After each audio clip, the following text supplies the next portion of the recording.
students, today we will be talking about Kirchhoff's laws. These laws are helpful in finding out current in the electrical circuit. Now let us talk about Kirchhoff's first law. Kirchhoff's first law is also known as junction rule. Now, according to this law, in an electric circuit, the algebraic sum of currents at any junction is zero. Now, what do you mean by junction? Junction is a point where two or three conductors meet. Now, in an electric circuit, the algebraic sum of currents at any junction is zero. It means that the sum of currents entering a junction is equal to the sum of currents leaving that junction. That is, mathematically we can say summation of current at junction is equal to zero. Now, how we are going to prove this law? First of all, let us talk about signs and conventions used in an electric circuit. Now, the current flowing towards the junction is taken as positive and the current flowing away from the junction is taken as negative. Now, let us take this circuit, or you can say electrical network, where this point J is called junction. Now, current I1 is moving towards the junction, I2 is moving towards the junction, I3 and I4, these are the currents which are leaving the junction. Now, using junction rule in the electric network, we can write summation I is equal to 0. Yani sum of the currents at the junction will be 0. Now, let us take all the currents at the junction. So, with sign and convention we will be using. I1 and I2 are the currents which are moving towards the junction. That's why they are taken with positive sign. And I3 and I4 are the currents are leaving the junction. Therefore, they are taken with negative sign. That summation is equal to 0. From here, I can say I1 plus I2 is equal to I3 plus I4. Or you can say incoming current I1 plus I2 is the incoming current towards the junction is equal to outgoing current I3 plus I4. Now, Kirchhoff's second law, it is also known as loop rule. Now, according to Kirchhoff's second law, around any closed loop of a network, the algebraic sum of changes in potential must be 0. That is, mathematically summation delta V equal to 0 in a closed loop. Or you can say the algebraic sum of EMFs in any loop of a circuit is equal to sum of the products of currents and resistances in it. That is, mathematically you can write summation E in a loop or a circuit is equal to sum of the products of the current and resistances in it.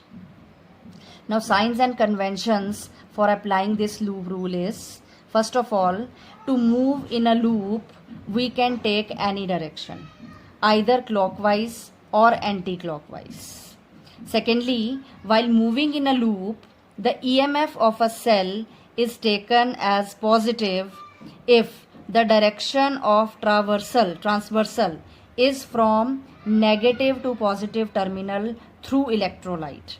Yani, while moving in a loop, if we encounter a cell and we move from negative to positive terminal of the cell through electrolyte, EMF will be taken as positive. And vice versa. Yani, if we move in a loop and we encounter a cell and the motion is from positive to negative terminal of the cell through electrolyte, then EMF will be taken as negative. Next signs and conventions we can use is the current resistance product IR is taken as positive if the resistor is traversed in the same direction of assumed current and vice versa.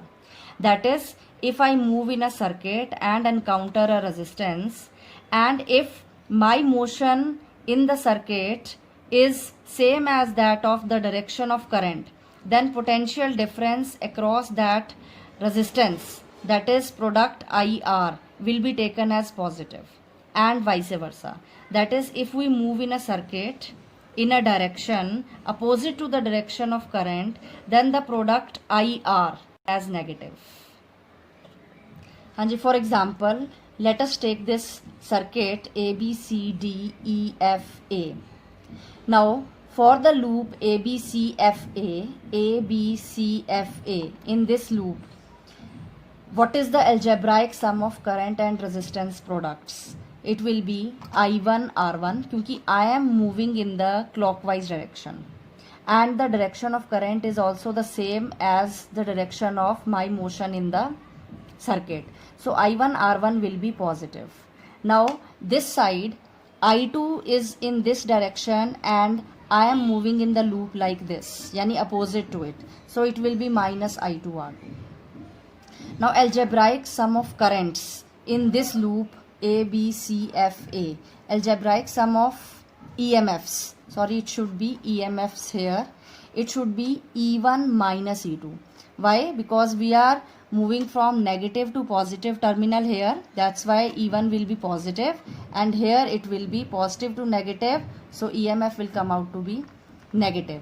So applying Kirchhoff rule, second rule, that is loop rule to ABCFA, so we can write sum of the EMFs is equal to the sum of the current and resistance products. So E1 minus E2 is equal to I1 R1 minus I2 R2. Now applying Kirchhoff's second rule to the loop CDEFC. CDEFC in this loop. Now E2. So we are moving from negative to positive terminal of the cell through electrolyte. So E2 will be taken as positive. It is equal to I2 R2 because my direction of motion in the loop and the direction of current, they are same. So I2 R2 will be positive plus I1 plus I2 is the current through this R3. So I1 plus I2 into R3. So this Kirchhoff's second rule is also known as Kirchhoff's voltage law, that is KVL. Now this Kirchhoff's voltage law is in accordance with law of conservation of energy. Now as electrostatic force is a conservative force, therefore work done by it along any closed path will be zero. Now Kirchhoff's first law is also known as Kirchhoff's current law, that is KCL. It is based on law of conservation of charge, that is charges cannot accumulate or originate at any point of the circuit. Thank you.